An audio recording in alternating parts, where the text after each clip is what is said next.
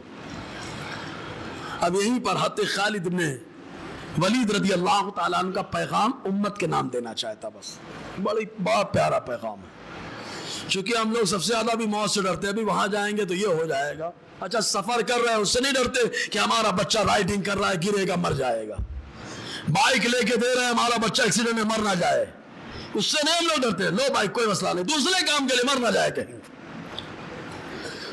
حضرت خالد بن ولید رضی اللہ تعالیٰ عنہ، جن کو میرے نبی نے اللہ کی تلوار کہا ہے، اور سنو یار، اللہ کی تلوار مصطفیٰ کہیں، فرماتے ہیں موت لکھی نہ ہو تو موت خود زندگی کی حفاظت کرتی ہے، موت اگر لکھی نہیں ہے تو موت خود زندگی کی حفاظت کرتی ہے۔ جب موت مقدر ہو تو زندگی دوڑتے ہوئے موت سے لپٹ جاتی ہے، موت جب مقدر ہو تو زندگی دوڑتے ہوئے موت سے لپٹ جاتی ہے۔ زندگی سے زیادہ کوئی جی نہیں سکتا، موت سے پہلے کوئی مر نہیں سکتا۔ ایک اس کا جملہ ہے خالد ابن ولید کا، زندگی سے زیادہ کوئی نہیں جی سکتا، موت سے پہلے کوئی مر نہیں سکتا. اگر آدمی کی موت نہ لکھی ہو تو موت خود ہی زندگی کی حفاظت کرتی ہے. آگے آپ نے جو بزدلی دکھائے، کمزوری دکھائے، اس کے تعلق سے آپ کا ایک جملہ ہے. اچھا ایک بات بتائیں پہلے، ہمارا تقدیر پر ایمان ہے کہ نہیں ہے؟ زور سے بولو نا یار. اللہ نے جو ہماری تقدیر میں لکھا وہ ہو کر رہے گا. صحیح ہے؟ جب موت لکھی ہے تب آ کر رہے گی. جتنی روزی لکھی ہے اتنی مل کے رہے گی.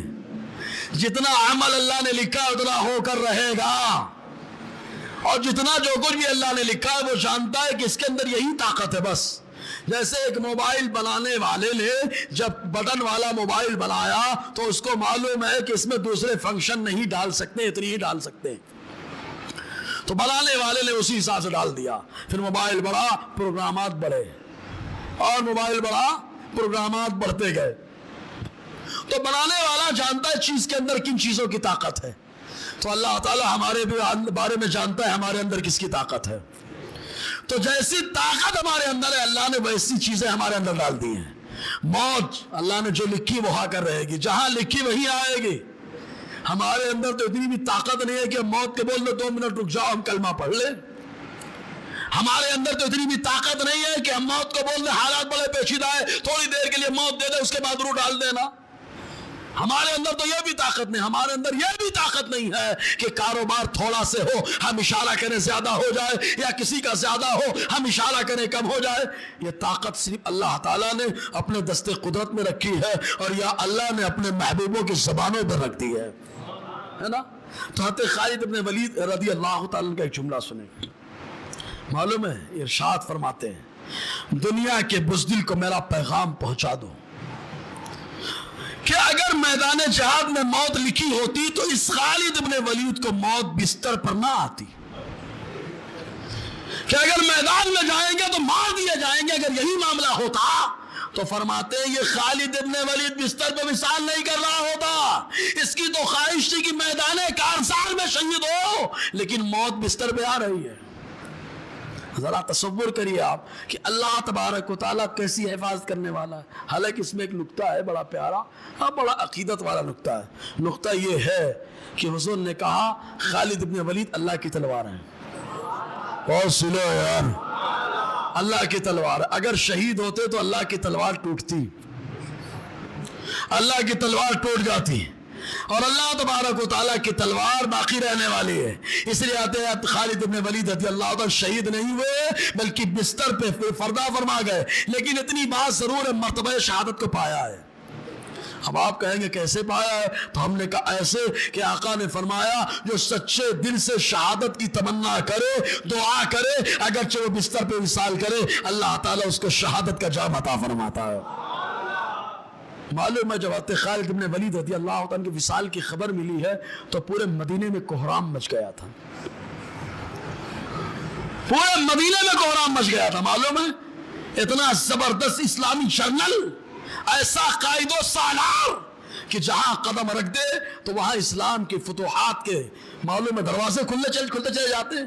جہاں معلوم ہے جب وصال ہو گیا تو حضرت خالد بن ولید رضی اللہ تعالیٰ عنہ کے ساتھیوں نے، جو صحابی اور جو تابعی آپ کے ساتھ رہتے تھے، ان لوگوں نے گواہی دی کہ ہم لوگ ہر ہفتہ جمعہ کی نماز پڑھ کے نکلتے تھے تو دوسرا جمعہ آنے سے پہلے ایک شہر فتح کر لیتے تھے. بہت سلو یار، یعنی سال میں 52 جمعہ ہوتے ہیں تو سال میں ہم لوگ 52 شہروں کو فتح کیا کرتے تھے. یہ حضرت خالد بن ولید رضی اللہ تعالیٰ کی جنگی تدبیروں کا معاملہ تھا.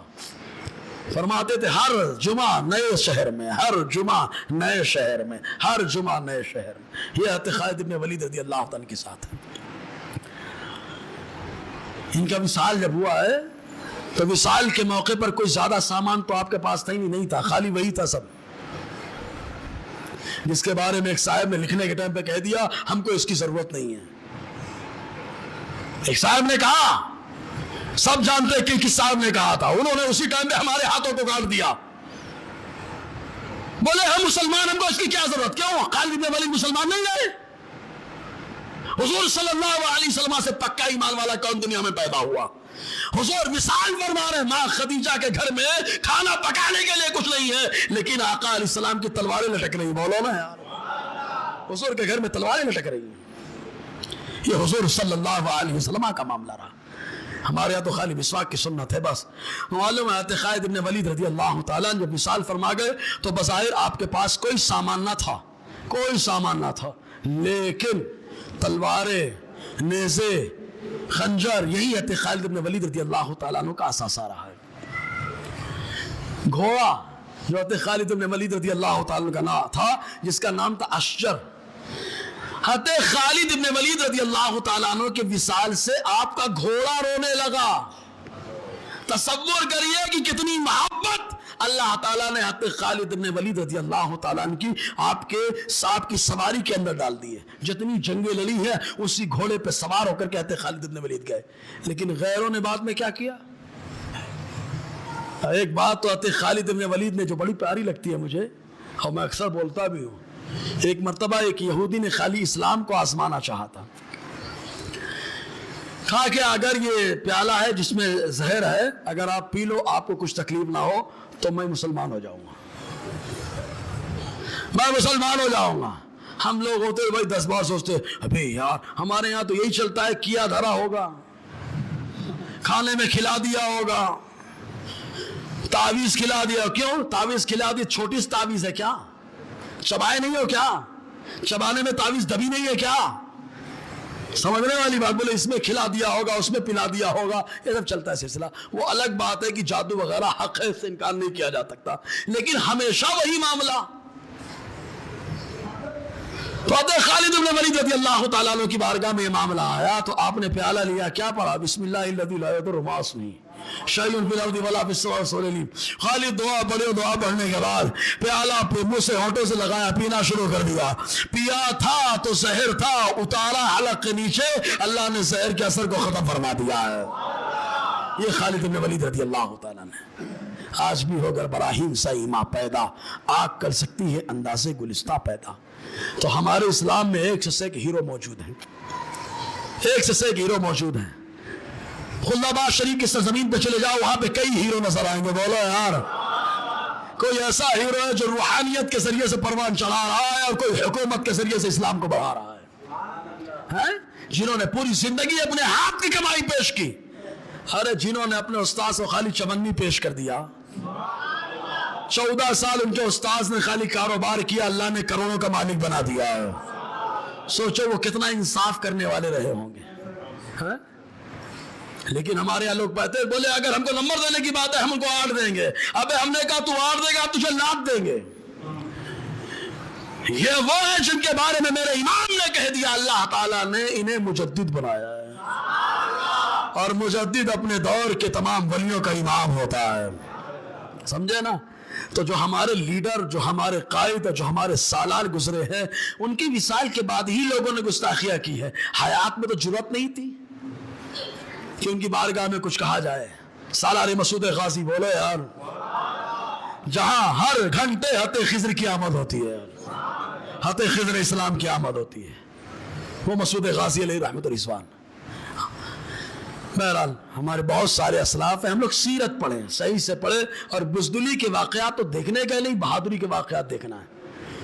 اگر کوئی معاملہ ہوتا ہے تو ہم تو یوسف علیہ السلام کے غلام ہیں، قید میں جاتے بھی ہیں تو حکومت کرنے کے لیے، بولو نا، ہے نا؟ تو ایسا معاملہ بھی ہوتا ہے۔ اللہ تعالیٰ کریم ہے، مسلمانوں کو اللہ تعالیٰ کہنے سننے سے زیادہ عمل کی توفیق عطا فرمائے۔ دوران گفتگو غیر شرعی کلمات نکلے ہوں تو استغفر اللہ رب ان کے سبات و اشہد ان لا الہ الا اللہ واشہد ان محمد عبدہ ورسولہ۔ جو لوگ سنت نہ پڑھو، سنت پڑھیں۔ السلام علیکم۔